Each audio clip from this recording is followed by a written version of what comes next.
Hey everyone, welcome to the show Off the Record. I'm Aram Melkoumov, the host. Thanks for tuning in. On the show, I'm interviewing well-known CEOs and VCs about how to spend the money you raise effectively and what mistakes to avoid. The guests that are on the show have been in the trenches and have lots of practical advice to share from company stories, failures, and successes. As a founder, you'll hear what you can do better when raising money after you have raised it, all in a 30-minute conversation. And if you happen to be a VC, you're also in luck. This is the right spot. You'll get to learn from your peers. So this is episode number 6 of Off the Record, and I'm here with Lu Zhang from Fusion Fund.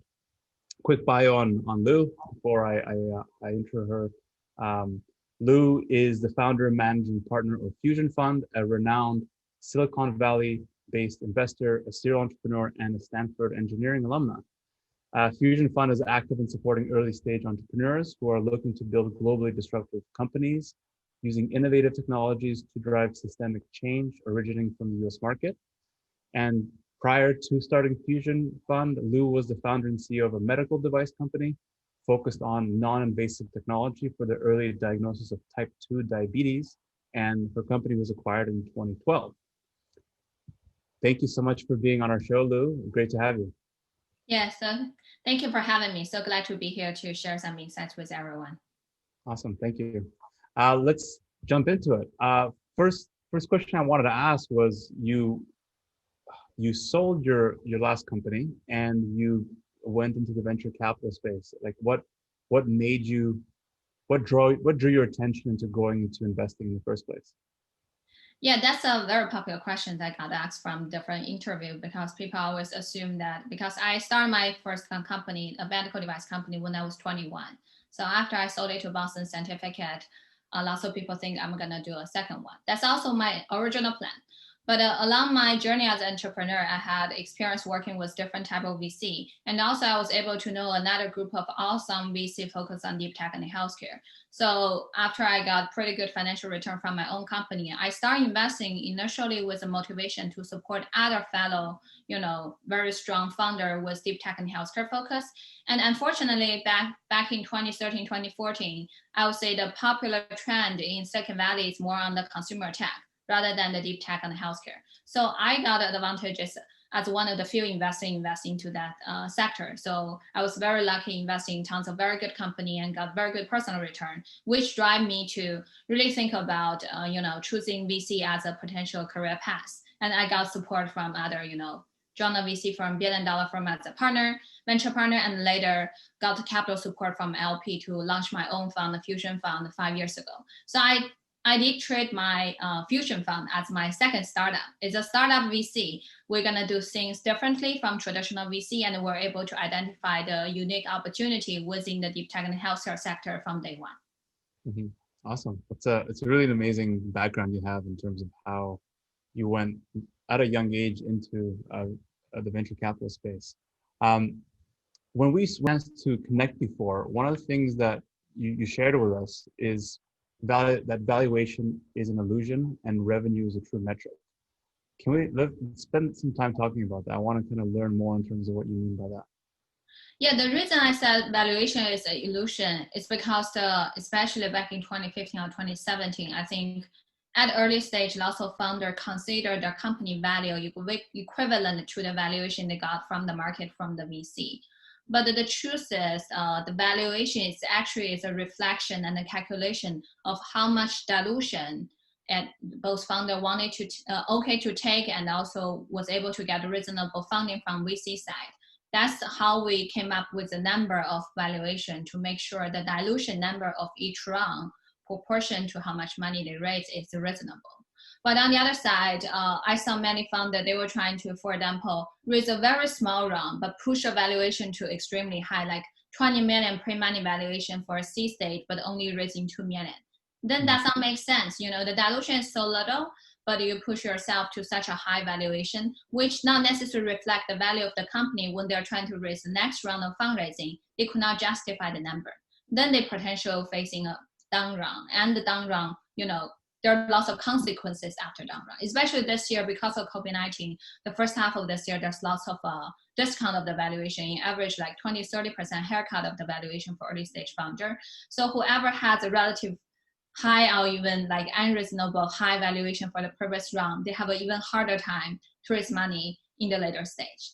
But on the other side, which also kind of a reflection of the market, we've been focused on B2B healthcare investment for many years. So we really wanted to help founder increase their revenue because the solid revenue traction number is a true reflection of the value of the company, which also is kind of what's happening now within the market.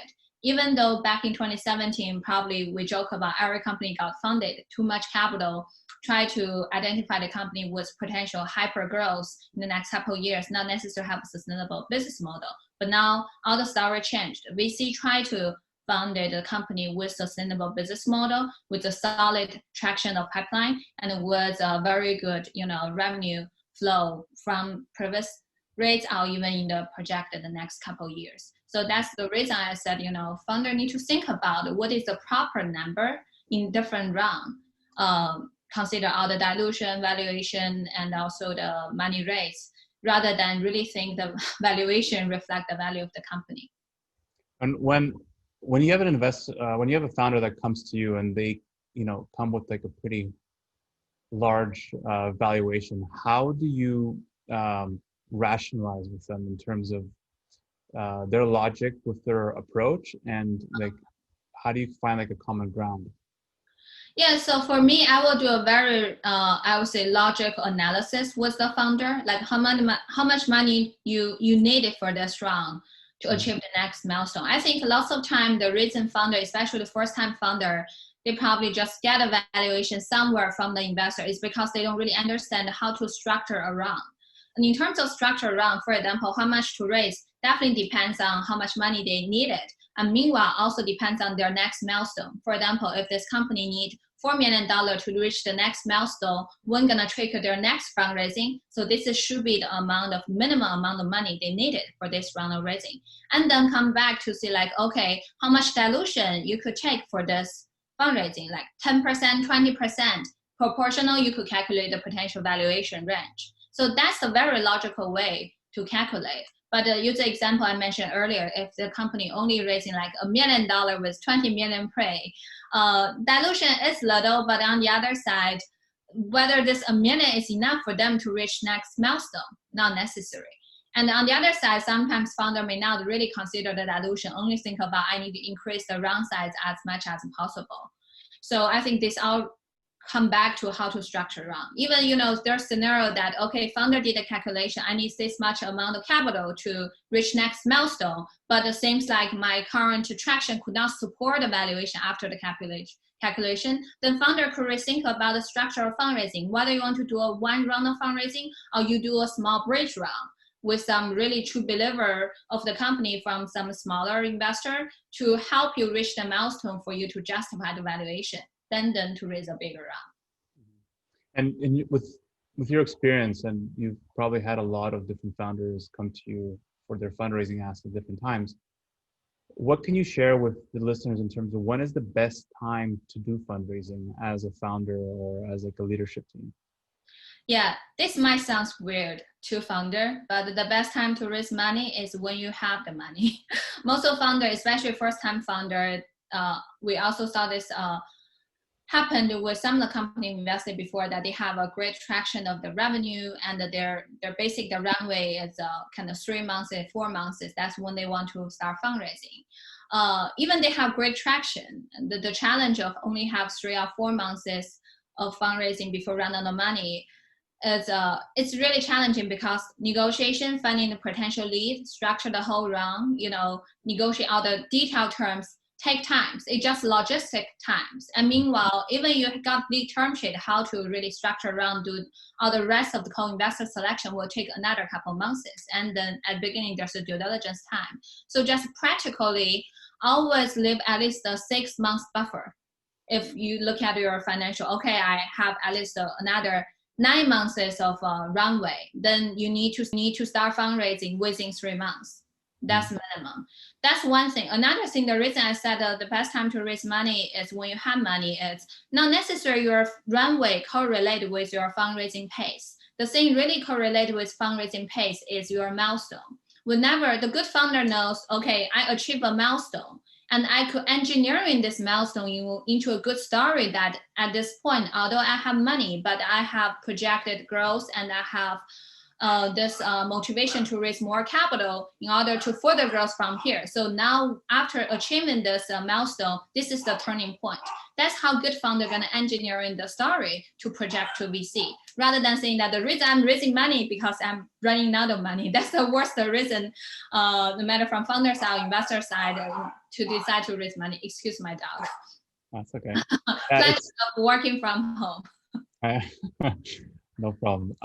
We've been doing the same thing, that 6 months seems to be like the golden time, in terms of how much cash runway you should have when you're raising.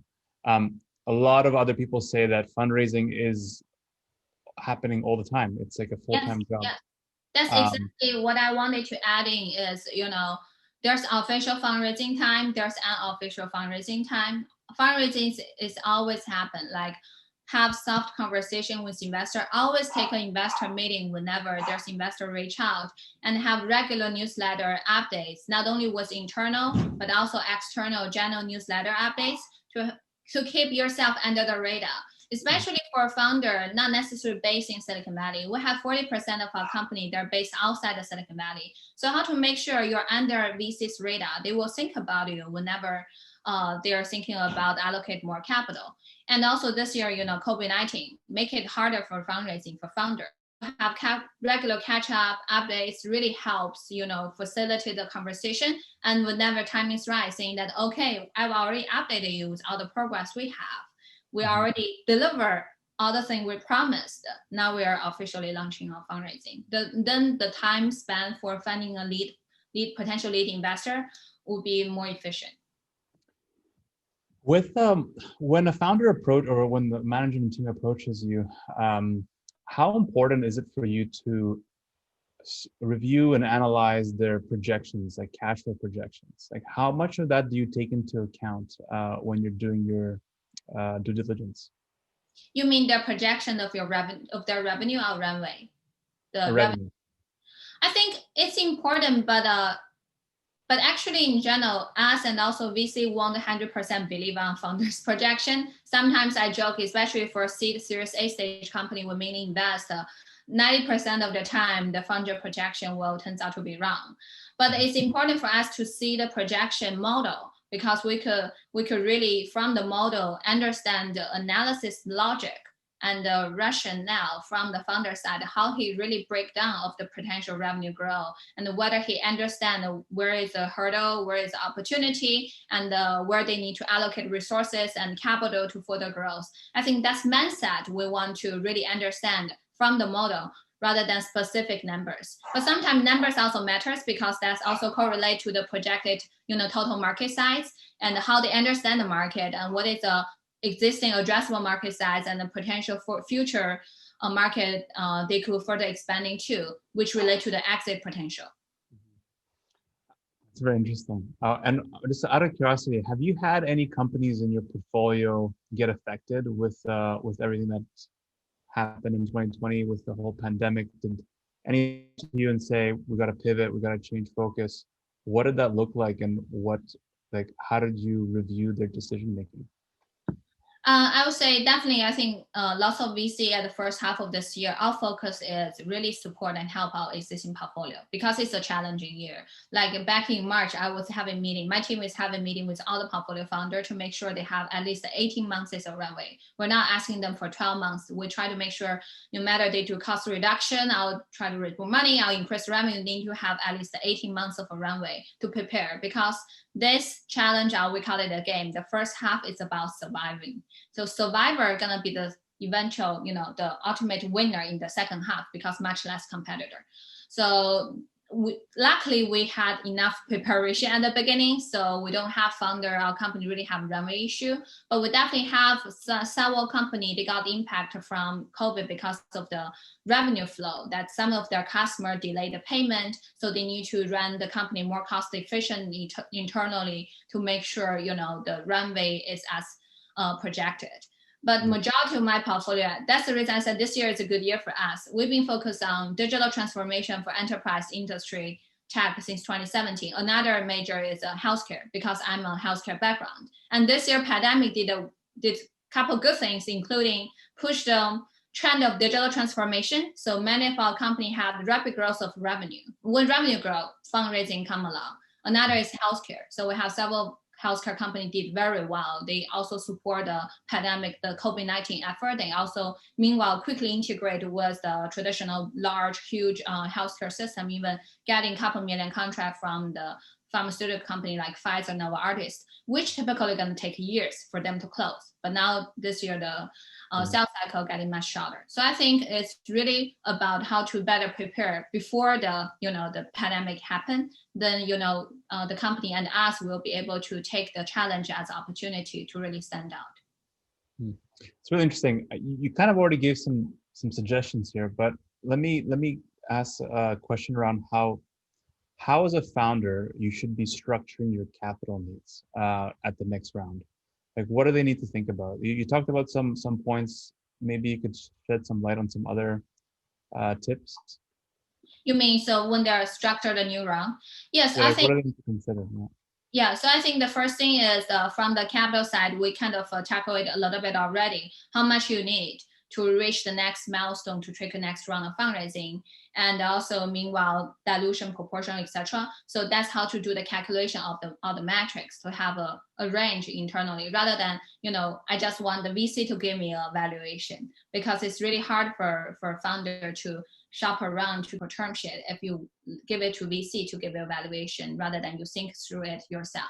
Another thing about structure round is really about the timing of how to do the fundraising. Who will be gonna be your potential candidates for lead investor, for especially Series A and up. Even for seed round, recently have a company closed seed round. It's a 7 million seed round. So the seed round has become the kind of the Series A maybe 5 years ago in terms of size.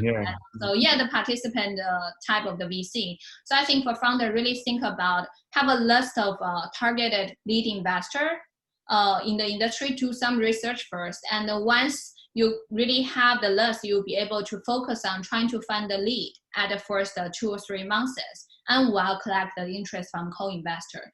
That's also the game plan the founder need to prepare in advance before start reaching out, taking the conversation. So once it's like logical analysis of numbers, another is the game plan of how to do the fundraising. And so, yeah, in terms of structure around, also choosing who to become your lead investor and who to be the major co-investor is also critical. Whether you're working with strategic investor in terms of lead investor, how much value add-on services they could provide it, and also how to balance the power between different investors, because you probably need to have some of them sit on your board, how to do the board management, which trace back to which type of investor you're going to choose. This is all the things founder need to consider when they start fundraising. That's the reason we joke about fundraising is a full-time job. But unfortunately, as a startup CEO, you're doing 3 or 4 different type of full-time job at the same time. I want to get your perspective on giving out board seats. Some founders that we speak to on the show say, don't give them out freely. Really do your research on the investors that you're going to be bringing in, because essentially it's a marriage. Could be actually more expensive divorce, right, than in a typical marriage. What advice can you give to founders around voting control and to give out board seats? Yeah, the first thing, as I quickly mentioned, the balance of the board, right? Which type of person you want to have the board, which also relates to the self-evaluation of the founder. Like whether founders think I'm strong in execution, I'm strong in sales marketing, which part I'm missing, you could try to find the investor who truly support you on that side. Another thing is lead investor, common courtesy will have the board seats. Then really think about how to set up the expectation, the right expectation, and also the communication at the beginning. What is the approach you want to manage the board? Which type of communication you want to have? And the quality of the board member definitely is critical. As you said, it's a marriage. It's not only a marriage between founder and this person sit on the board. It's also going to impact your potential future marriage with other investor. For example, for us, we definitely prefer to be the lead investor sit on the board when we invest around. But we're also okay to co-invest. When we co-invest, one thing really matters is want to see who's going to be the lead investor, who's going to sit on the board. Sometimes we saw great company, good founder, their board selection was not that good, then we definitely have concern, because in the critical point of the company, especially me, as a former entrepreneur, all my partners I recruit in my team were former entrepreneur. We understand the life cycle of a startup. It's always up and down. Even the best tech company is not like straight line. It's always up and down. So board is critical when the company is in the downturn to make the right decision. But sometimes if the founder does not have the right person or non-professional investor on the board, they probably will be the first one to run out from the battle when the company on the is going through the downturn. Then us, we feel insecure. That's the reason, it's really critical to choose the right people with a good reputation, good quality, good add-on value, and also could really bring the positive energy to the dynamic of the board, to the board member. Another thing is how to manage the board. It's really related to the set up the expectation. Sometimes I told founder, have the board meeting before the board meeting.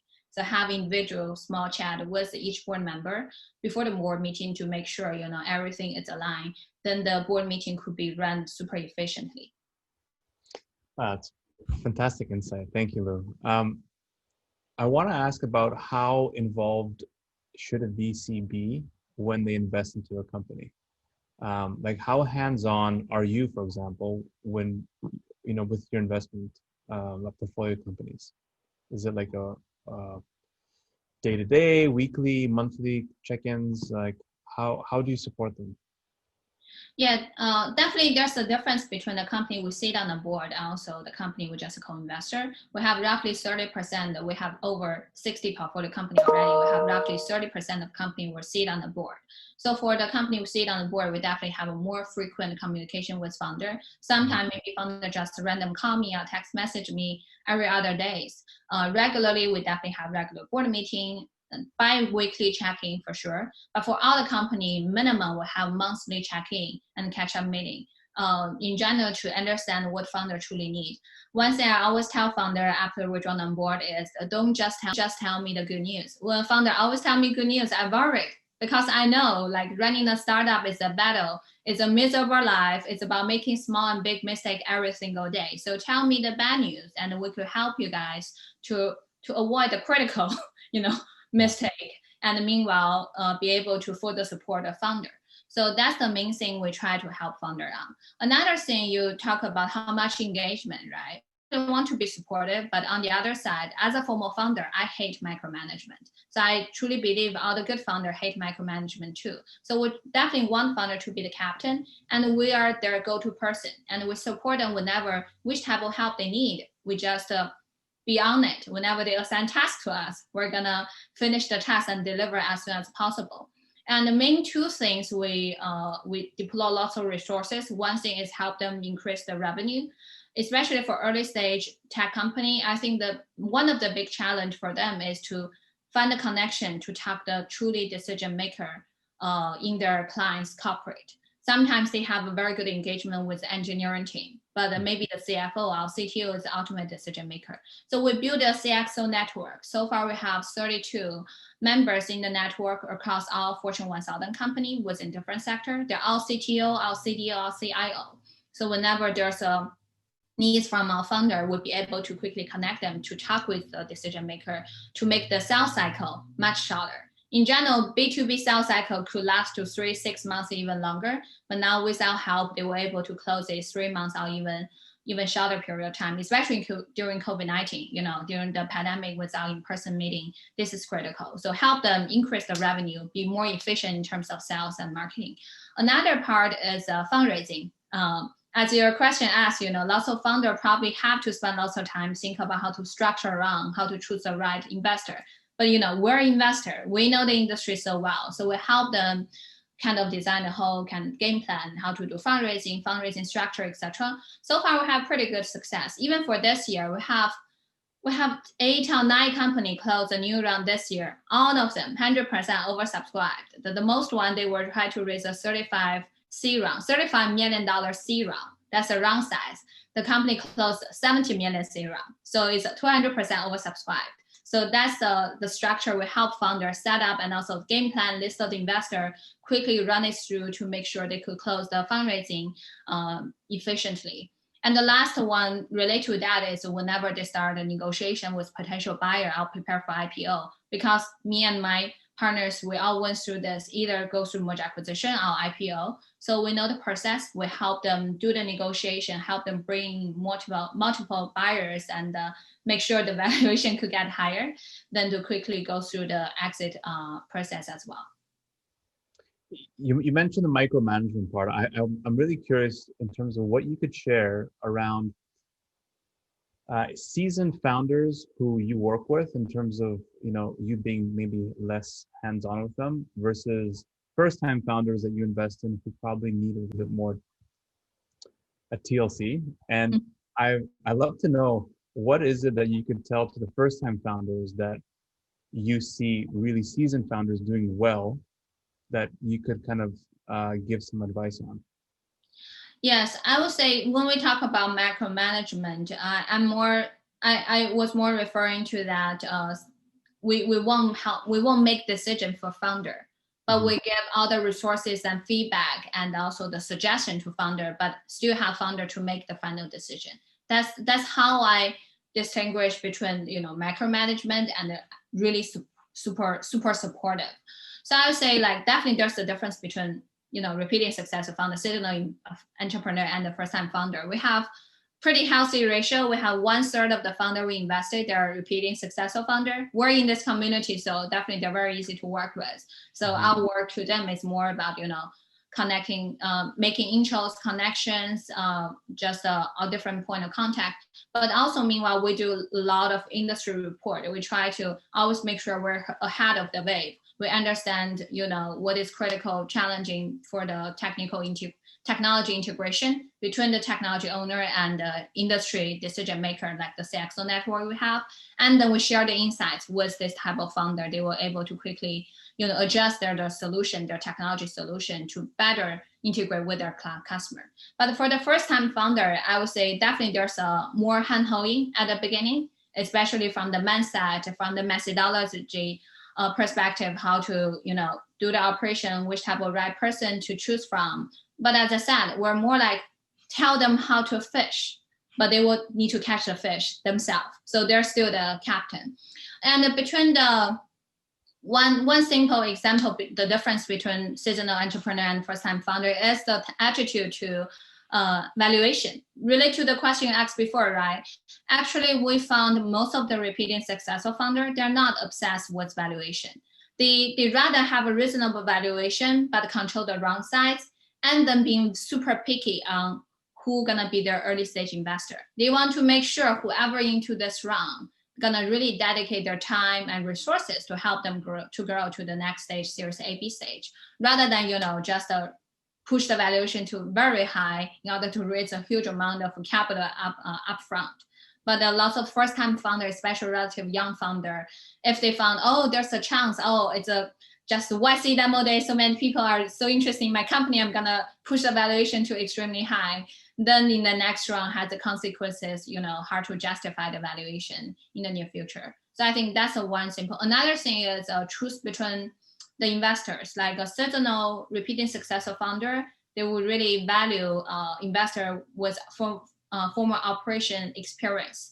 And even sometimes we joke about, as a former founder, when I was a founder, I hate VC. I was joking with other founder and investor friends, but lots of repeating founder, they also not necessarily always have a very good experience with $1 billion firm. So they will rather choose maybe smaller firm, like $100 million, $200 million size firm like us, at the beginning to truly support them, and also still take money from firm around Series A to get enough capital to support them along the way. But the first-time founder would be fascinated by the brand name. They want a big brand name from SunHill to help them in terms of reputation, in terms of the branding, which is understandable. But unless it's a consumer product, but for B2B, to the end, it's really about how much resources their investor could allocate to them. Give you an example, like not specific to which firm, but just in average, lots of $1 billion SunHill firm, each partner may sit on more than 10 or 15 board seats at the same time. So think about how much time they're gonna be able to allocate to early stage company. Even they're putting like sizable like $2 or $3 million, but even $2-3 million, it's a very small check for them, consider their fund size. So that's the thing repeating successful founder will consider. But sometimes first-time founder may not really think it through before they choose whose money to take. And in regards to like the first-time founders, do you give any kind of frameworks or processes in terms of managing their burn or their capital distribution needs versus like a seasoned founder? Do you see like a big difference between like the two in terms of how they manage their cash and their burn and how they forecast? There's some difference, but I would say I also see very good first-time founder. They manage their cost, like being so cost efficient. And I have several like a company, their first-time founder. Every time they tell me the like runway is like 24 months is runway, I'm like, that's too long. 18 months is good enough. So I think it's really more about the personality and the perspective how they want to run the company. And so we try to help the founder to balance of being cost efficient on the other side of still have a potential of rapid growth.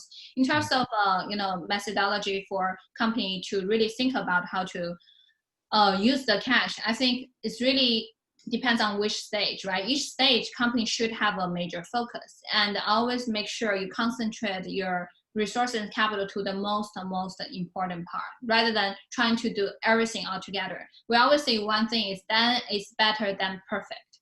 Then it's better than perfect, especially at early stage. Get the most critical thing, then deliver, ship it, and then try to perfect it together along with your customer. It's not only applied to the software company. Even sometimes with a company, they're doing hardware software integration. They try to build a 4.0 solution, like fancy solution to provide to their customer. But the customer might be a manufacturer in like Midwest, and they only have a outdated infrastructure. They only could afford like 3.0 solution. And there's no way they could upgrade their infrastructure to adapt to a 4.0 solution. So sometimes it's important for founder to understand it and integrate first and then upgrade together with their customer. That's the reason I said, then it's better than perfect, and concentrate the resource and capital to the most important thing.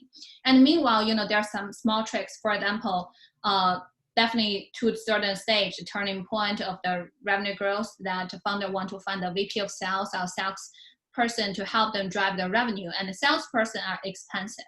So not necessarily company need to have a full-time salesperson at the beginning. You could make it flexible for them to have several part-time salesperson in different region. Don't pay them compensation, but pay high commission.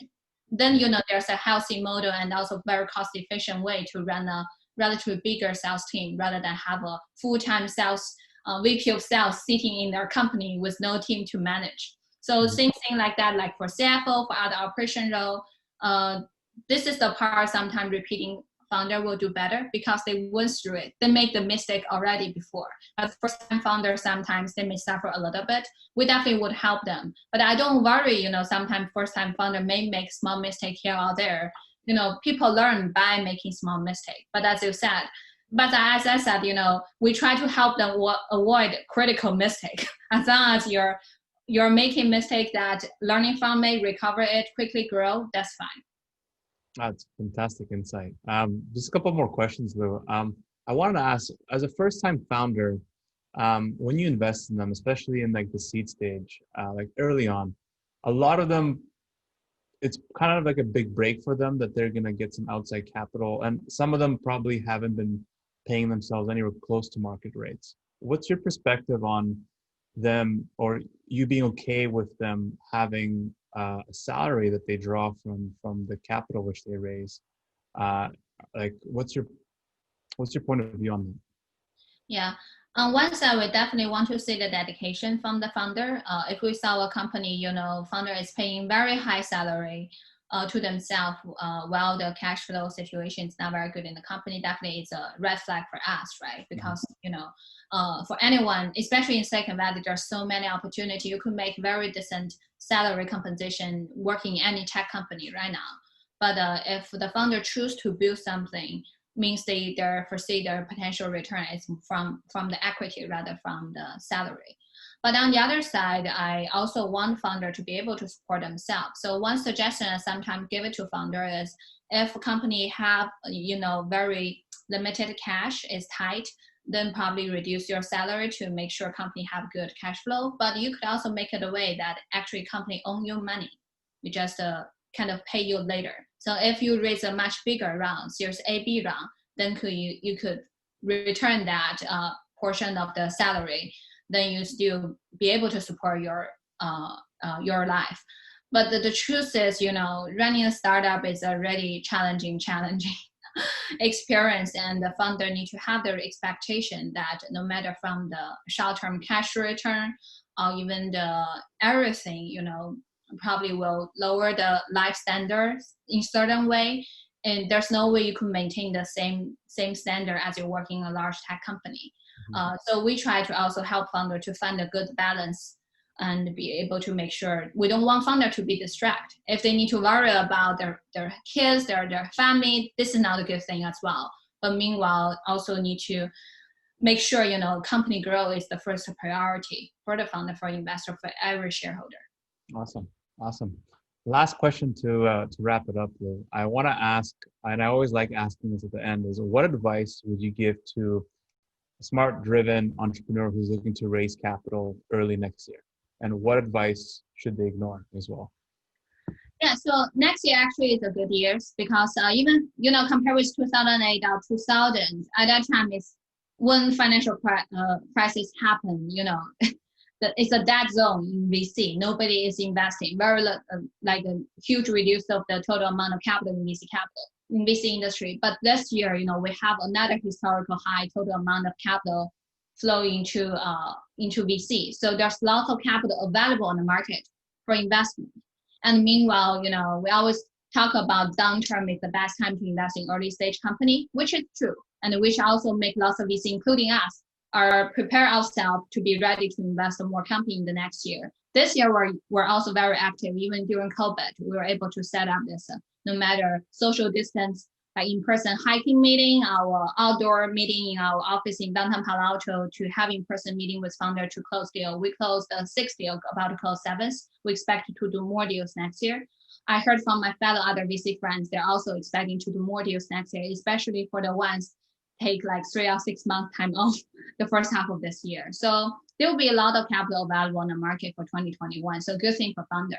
But on the other side, the VCR changing behavior means more VCR invest more concentrated. So top 10 or 20% of the company will got much bigger round, but the rest of the company may have a harder time to raise money, even you lower your valuation. Now, quality really matters more than the metrics or the valuation. So as we discussed at the previous questions, it's really important for founder to justify the valuation, to have enough traction, product market fit, and also be able to engineering and set up your game plan for fundraising to be ready to be prepared for that. So that's very important. And the last, general suggest to all the founders, especially first-time founder, is use all the opportunity to talk to VC as a free consulting session. That's the kind of my personal learning, because sometimes, especially first-time founder, when I was a first-time founder, I made that mistake too. I talked to an investor, I found they're now interested in investing, I just ended. But most of the time, if you just consider it as a free consulting session, you'll be able to get more information from them. Even at the last of the meeting, even they're not interested in investing, you can always ask, okay, is there anyone, any investor, any other people you think would be interested in talking with us, or I should talk to? They probably will offer help. So that will change the dynamic of the meeting totally if you treat it differently. And anything that they should ignore or stay away from? You mean their behavior? Well, I mean, from a fundraising standpoint, you probably see things that they should not be doing, and anything that they should kind of keep in mind that they should kind of stay away from. There are lots of things founders should now do when they're fundraising. The first thing is really do research for the VC you reach out to, because VC have specific sector folks. So I still have many founders reach out to me. They're doing consumer tech. I don't do consumer tech, no social, no gaming, but the founders still reach out. This is lack of research. And another thing is really find the best channel to get the introduction. It's not necessary has to come with another investor. Actually, I value founder intro even more than investor intro. If you know any founder in my portfolio or any founder I talk to work with, if they kind of recommend the new founder to me, I definitely take it seriously. So I think that's very important for a founder to think about how to get connected with the VC.